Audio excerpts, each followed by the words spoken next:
craft beers to think that. But it makes a lot of sense actually, because I mean, what comes over with steak that's on a grill and so forth? Those are Maillard reactions, right? Okay. Where amino acids and sugar come together with heat and produce basically a melanodin. And melanodins are what we taste baking, anything that deals with, say, like with a saucepan or something like that, where you get those darker colors, that delicious sort of umami flavor that the Japanese talk about and so forth.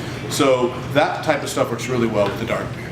But of course, light beers work well for it too. I mean, who's going to argue with Moonlight, which is our light lager, with a steak? I mean, no one's going to argue with that. But then we also have a wit that's on tap right now, and that's a Belgian wit. The one that people are most familiar with, they're made by Coors, called Blue Moon. But that is a Belgian wit as well. It's their biggest seller. And so we have one on tap as well. Ours is much more orange forward. We use a lot of bitter and sweet oranges in that.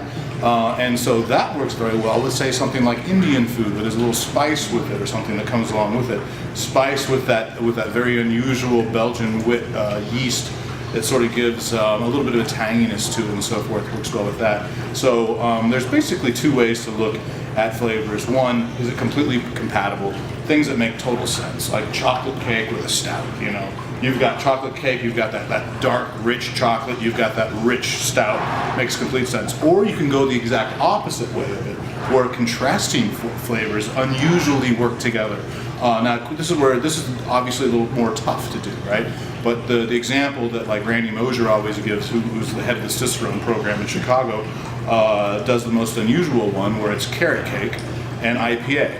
Two flavors don't make any damn sense at all, but you put these two together and something just clicks, something bang. I don't know exactly, well, I don't know even exactly how it works, but so every once in a while, those are the most fun for me. When you take two flavors, you're like, oh, bubblegum and nuts, yeah, that won't work, you know, and surprisingly it does work. So that's the basic thing. So you know, like flavors usually works every time, but those contrasting flavors, when you can find those to work, that's fun, because no one expects it. Right? So, you know, I meet plenty of people that I don't like beer. You know, well, you just haven't tried the ones you like. Usually they're thinking about, you know, Miller, Coors, things like that. But wine is just as diverse as beer is just as diverse as wine. So I always say, well, just keep trying. And so, what kind of beer would go with sweet corn? With sweet corn? Well, I would say it's Dan's beer that's going to be coming out here in just a couple weeks. Dan Simon is the resident historian of Galena Brewing. And he brewed a beer with me just a couple weeks ago, where the grist bill was practically 40% corn. And this is the old way people used to make beer back in the day. We were making an old beer style that originated basically in Kentucky, so it's called a Kentucky Common.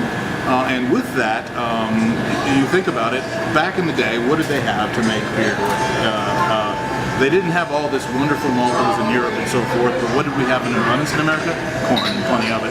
So they redid their recipes, used 6-row barley, which they could get in the United States, and that has a higher amount of enzymes and so forth to make up for the no enzymes that are in corn.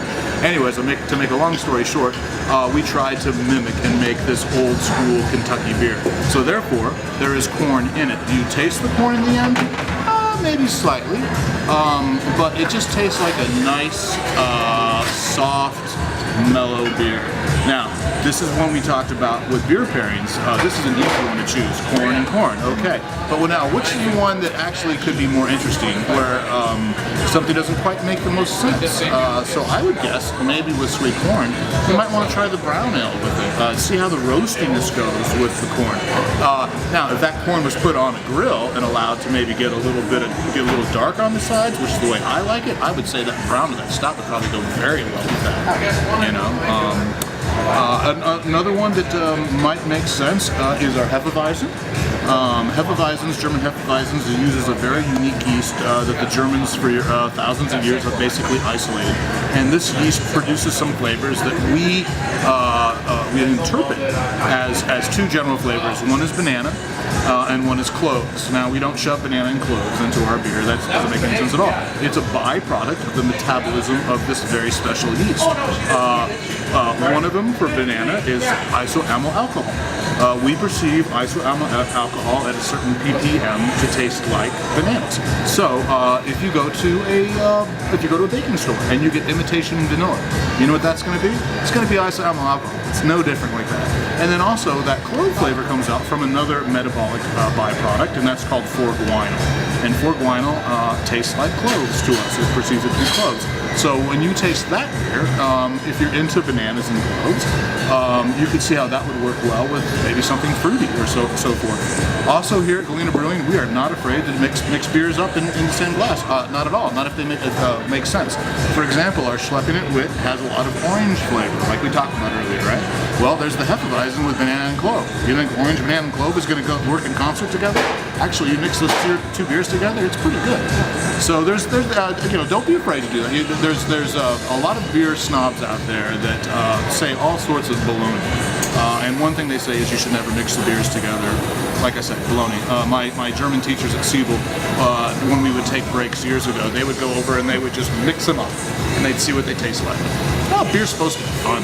Yeah, let's not be snobby and snooty about it. I mean, this is the common person's drink.